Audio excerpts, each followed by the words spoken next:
Convidado. É importante essa fala do Lucas, né? Justamente para que a gente possa olhar, não ter medo, buscar ajuda. Né? E eu confesso que quando eu assisti ao vídeo dele, né, trazendo todo o sofrimento, me comovi e quis trazer esse assunto para você, para a gente discutir aqui hoje. E aí nós convidamos o Leandro Nogueira, que é psiquiatra, e a gente vai falar sobre o transtorno afetivo bipolar, que veio agora, principalmente com o depoimento do Lucas, né? Para começar, o transtorno afetivo bipolar é o mesmo que o transtorno bipolar, Leandro? E obrigada por ter vindo. Bom, Mônica, obrigado pelo convite, é um prazer estar aqui com você. Obrigada. E respondendo essa questão e ampliando, depressão bipolar, transtorno afetivo bipolar e transtorno bipolar são sinônimos. O nome correto é transtorno afetivo bipolar. Que a gente viu bastante essa semana, né? E eu queria trazer já para vocês entenderem, né, o que é o transtorno bipolar. Ele tem alterações de humor muito repentinas, a gente pode dizer assim, Leandro? Exatamente. A principal característica do transtorno bipolar é a alternância entre uma fase depressiva, muito grave, e uma fase que a gente chama de mania ou hipomania, que seria a pessoa mais eufórica, com mais energia, que dura poucos dias. 4 dias, no máximo, uns 7 dias. Então, ela é caracterizada por isso, entre uma fase depressiva que dura meses e uma fase maníaca ou hipomaníaca que duram poucos dias de excesso de energia. E é um sofrimento intenso para a pessoa que é diagnosticada com esse transtorno e também para quem está ao entorno, porque não consegue compreender e entender, Leandro? Exatamente. A grande questão dos transtornos mentais é a questão do desconhecimento e do preconceito.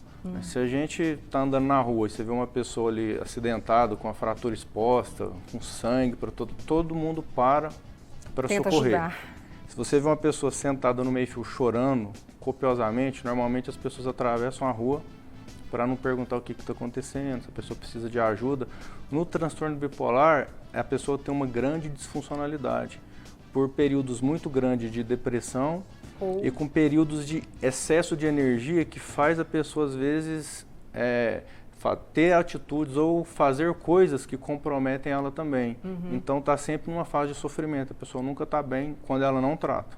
Que tipo de atitude, né? Você falou que tipo de atitudes que podem prejudicar a pessoa e também prejudicar quem está em volta.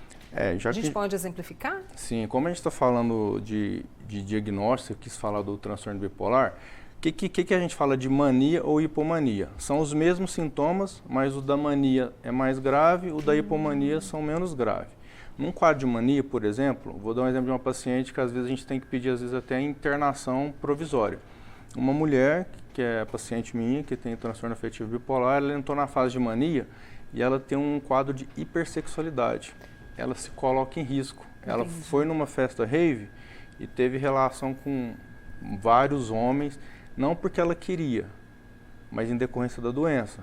Então, por conta da questão da fase maníaca, ela se coloca em risco. Aí pode ter uma doença grave, uma DST grave, pode resultar numa gestação não desejada, ou às vezes de um outro tipo de violência. Então, isso é um exemplo. Outro exemplo, por exemplo, que é o mais comum, é a questão financeira. Gastos, né? Gastos excessivos. Recentemente, uma pessoa com esse diagnóstico, e não é esse gasto de ficar lá na Shopee, às vezes a gente estava falando até de diagnóstico errado, a pessoa, eu sou muito compulsiva, será que eu sou bipolar porque eu compro muito? O bipolar não compra muito, ele compra exagerado. Exageradamente. Um paciente meu, em uma semana, comprou 2 terrenos, uma casa, vendeu o carro e comprou um carro fora do padrão de vida dele. É isso, né? Isso é uma fase maníaca. E isso aí traz prejuízo para muito tempo.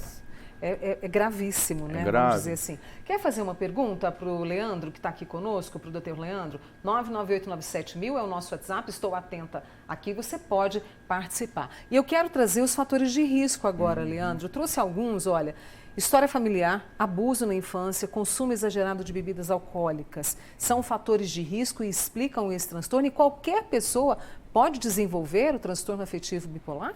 Os transtornos mentais, eles são multifatoriais, ou seja, eles não são só geneticamente determinados. Por exemplo, né, a gente tem casos de gêmeos univitelinos. O que são os gêmeos univitelinos? São clones um do outro, onde um manifesta, às vezes, o transtorno bipolar e o outro não.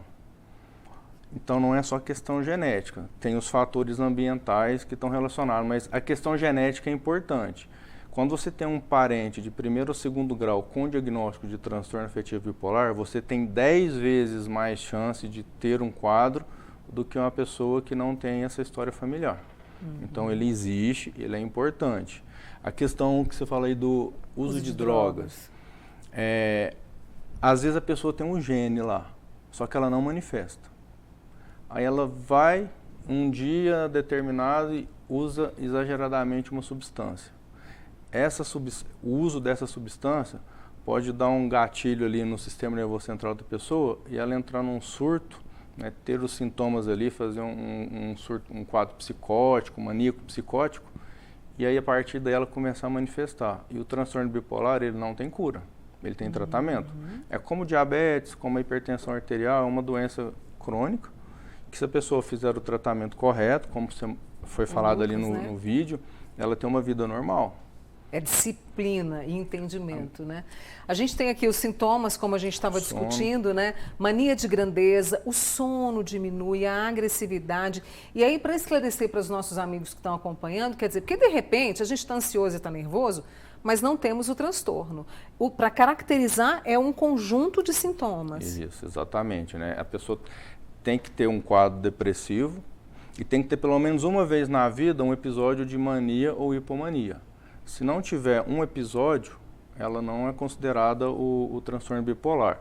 Uma coisa que você falou ali dos sintomas, o tempo para diagnóstico do transtorno bipolar tipo 2, porque o tipo 1 é o mais grave, que a pessoa ela faz a fase de mania. Mania, às vezes a gente tem que, num surto mais grave, às vezes tem até que ficar alguns dias hospitalizado. Nossa. A hipomania, ela é mais suave. O tempo de diagnóstico varia de 10, às vezes até 20 anos. Por quê, Mônica? A pessoa chega no consultório só na fase depressiva.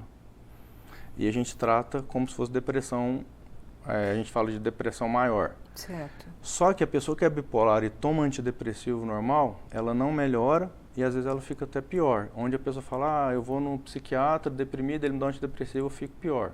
Isso é um sinal que talvez ela pode ser bipolar. Por quê? Porque quando ela está em hipomania, ela gosta, ela não é um problema.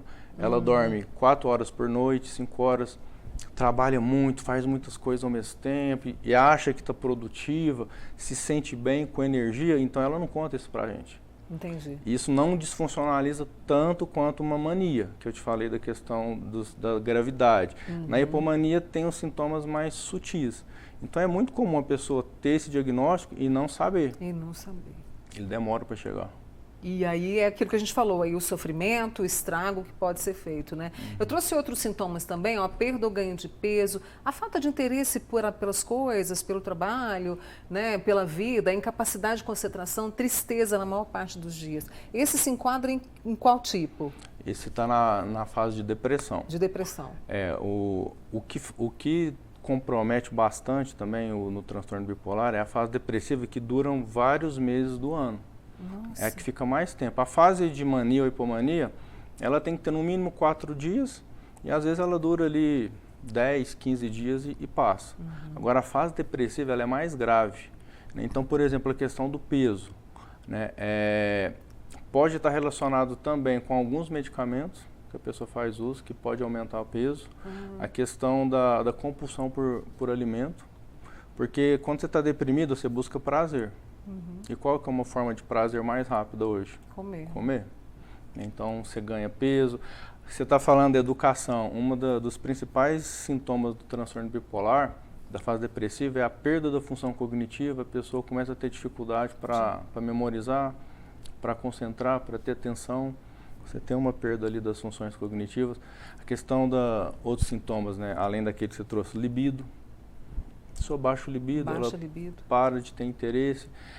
A questão dos pensamentos de morte e das tentativas da questão de suicídio na fase e vem justamente às vezes aliado com a fase de euforia. Na fase de euforia, a pessoa fez tanta dívida, se comprometeu tanto, fez tantas coisas que ela não vai conseguir, aí é a fase seguinte da depressão. Depressão profunda. E aí às vezes é onde tem a tentativa, né, ou o suicídio. Ou o suicídio.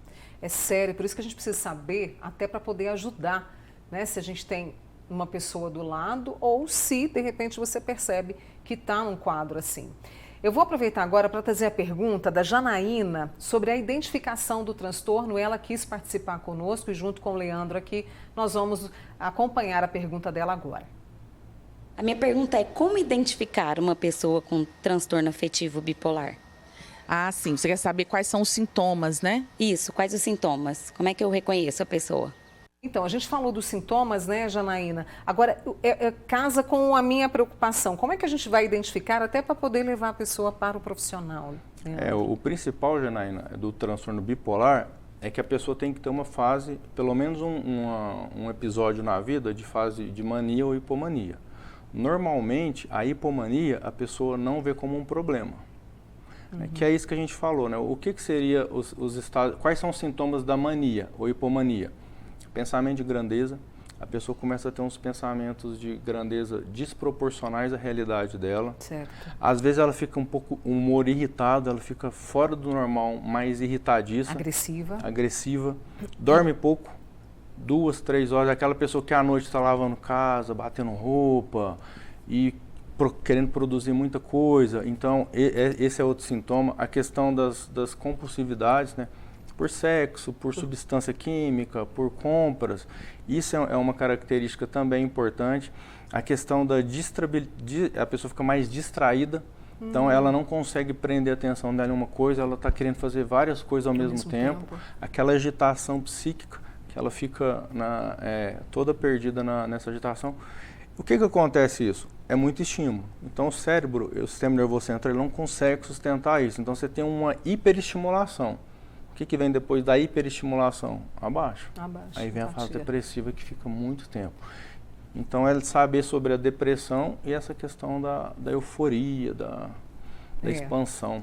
A gente vai fazer uma pausa aqui junto ao Leandro Nogueira, né, que é psiquiatra, está conversando com a gente sobre o transtorno afetivo bipolar. Eu vou ver as suas perguntas aqui, o pessoal que está participando. É importante, né, Leandro? Porque a informação vai fazer a diferença na qualidade dos dias da pessoa que tem o transtorno afetivo bipolar. Já já eu volto com ele, viu? Hoje a gente está falando sobre transtorno afetivo bipolar. Eu estou com o Dr. Leandro Nogueira, que é psiquiatra, e agora eu vou trazer para ele as perguntas que vocês fizeram. Por exemplo, eu tenho uma amiga aqui, a nossa Rose, que diz o seguinte, que de manhã ela sempre acorda nervosa. Nervosa mesmo. Depois passa. Isso é uma característica do bipolar ou não? Isso é uma pergunta interessante. Não é? O bipolar, ele é caracterizado por períodos. Então, a pessoa vai ter alguns dias que ela vai estar irritada ou expansiva, que é no mínimo 4 dias, e vai ter períodos que ela vai estar depressiva, deprimida. Então, isso de mudar ao longo do dia não é o bipolar, mas as pessoas falam isso. Tá vendo ele é bipolar, ele amanheceu feliz, agora está nervoso, amanheceu nervoso e agora está feliz. Existe um outro transtorno que chama ciclotimia, que a pessoa, às vezes, ao longo de um período mais curto, o humor dela oscila, mas ele não preenche os critérios nem para ter a hipomania, né, nem para ter um quadro depressivo. Então, fica ali, que é o que pode acontecer com ela, ou talvez é só do dia a dia, talvez um dia difícil. A gente fala que as pessoas têm dias difíceis, que às vezes acorda bem e o dia não acaba bem, ou o contrário, o dia começa difícil e acaba bem. E a gente precisa entender isso, o bipolar não é isso. Tem minha amiga aqui, a Cleidmar, que às vezes ela se sente muito angustiada, aí ela sente necessidade de comprar coisas. E depois eu compro aquilo, ainda me causa tristeza, porque eu não sei, né, se podia comprar, e aí eu fico toda confusa. Ela falou que tem depressão. Não caracteriza a bipolaridade? Não, aí como a gente está falando, às vezes a pessoa mais deprimida ou com quadro depressivo, ela busca prazeres. Compra um tipo de prazer, alimentação é um tipo de prazer. O bipolar, ele não tem esse controle. E ele não tem essa consciência de eu preciso comprar. Ele vai lá e compra. Tem paciente que sai daqui, vai numa loja de joias e gasta 200 mil reais em joias. Isso é um bipolar. Agora, hoje as pessoas buscam prazeres em coisas rápidas. E a compra é um tipo de prazer rápido. Vai lá, compra e fala, mas não precisava e tal, né? Tem uma amiga nossa que falou que tem um irmão de 37 anos, muito fechado, não se abre para conversar e ao mesmo tempo ele está rindo, feliz, está dessa forma. Está rindo, feliz aqui com você, de repente fecha a cara. Ele é muito nervoso, fica muito nervoso quando contrariado. Não quer ir ao médico. porque pode identificar alguma coisa. Estava me falando que principalmente os homens não buscam essa ajuda, né? O que a família pode fazer?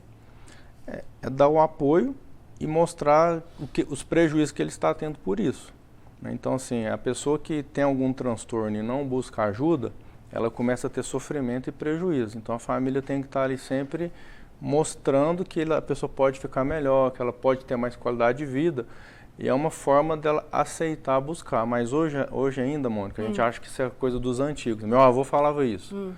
Não vou no médico porque quem procura acha. E hoje as pessoas os jovens falam isso. Eu não vou no psicólogo, eu não vou no psiquiatra porque senão eu vou achar alguma coisa. Se tiver, tem que ser encontrado para poder ser tratado, né? E para poder mudar a vida da pessoa. Mas isso é difícil, as pessoas não buscam ajuda. Eu vou fazer o seguinte, já nós vamos falar sobre tratamento, mas eu vou trazer aqui agora uma outra pergunta. Aliás, é a pergunta da Luana que que vem juntamente comigo para falar sobre tratamento. Vamos acompanhar. E eu gostaria de saber qual o tratamento para esse transtorno afetivo bipolar. Você já tinha ouvido falar? Nunca ouvi dizer. Muita gente, né, nunca tinha ouvido falar e o Leandro está explicando para a gente. O transtorno afetivo bipolar é o nome para o transtorno bipolar que a gente trata mais assim, de forma mais comum. Agora, como é que é o tratamento, né? É medicamentoso, é com psicoterapia? Como que é, Leandro? Quem tem o diagnóstico de transtorno afetivo bipolar é uma doença crônica. O que é uma doença crônica? Vamos pensar na diabetes. O que a diabetes acontece? O pâncreas não produz insulina. Então, a pessoa que tem um diabetes tipo 1 vai ser insulino dependente, vai ter que tomar insulina o resto da vida para ter uma vida normal. No transtorno bipolar, o cérebro, ele não produz uma série de substâncias. Ou em alguns lugares produz em excesso, outros lugares em falta. E às vezes a forma de funcionamento é diferente, então tem uma desregulação. Aí tem as regiões da amígdala, sistema límbico, algumas regiões ali do córtex pré-frontal. Então, a pessoa que tem esse diagnóstico, ela vai ter que tomar um estabilizador de humor. O padrão ouro para tratar transtorno afetivo bipolar são os estabilizadores de humor. Qual que são os principais hoje? É o lítio, que é o padrão ouro, que a gente fala que é o padrão ouro, mas tem vários. Tem o ácido valproico, tem o topiramato, tem a lamotrigina, e tem uma série de outros estabilizadores, mas o tratamento é por conta dessa alteração neurofisiológica. Se a pessoa usar a medicação corretamente, ela vai ter uma vida normal. Vai poder trabalhar, vai poder trabalhar, casar, se ela quiser casar, se ela quiser só viajar ou fazer outras coisas, ela pode fazer o que ela quiser. Tem que ter essa disciplina. Mas ela precisa tratar. Um diabético que não trata, vive no pronto-socorro descompensado. Correndo riscos, né? Tem uma amiga que pergunta aqui, é verdade que quem tem transtorno bipolar vive menos? Por exemplo, porque tem muitos surtos, né? Quando para de tomar remédio. Existe esse risco, Leandro? Existe. A sobrevida é menor para quem tem transtorno bipolar comparado ao resto da população. E também tem a questão do suicídio. O suicídio em quem é bipolar, as tentativas e a efetivação é muito maior do que em alguns outros transtornos, do que na população. Então, realmente tem uma sobrevida menor. Desde que, se a pessoa tratar, a sobrevida fica muito próxima. Mas a pessoa precisa se tratar e se cuidar. É esse o recado que a gente precisa deixar. Rapidamente aqui, tem um amigo nosso que perguntou o seguinte, ele tem dormência nos braços, na cabeça, mesmo fazendo exames, não teve nada de resultado. Pode ser referência a algum transtorno mental? Alguma doença mental? Normalmente, isso aí está relacionado com estresse e ansiedade. Se ele não tem nenhum problema vascular, se ele não tem nenhum problema neurológico, essa dormência, esse formigamento é um sintoma de ansiedade. Aí tem que investigar. E claro que você sempre vai trazer aí, né, notícias, a gente sempre vai discutir depressão, ansiedade, tudo isso que envolve a nossa rotina do século XXI. Por isso eu quero te agradecer imensamente pelos esclarecimentos, Leandro. Obrigada. Obrigado pelo convite. Volte sempre, viu? Voltarei.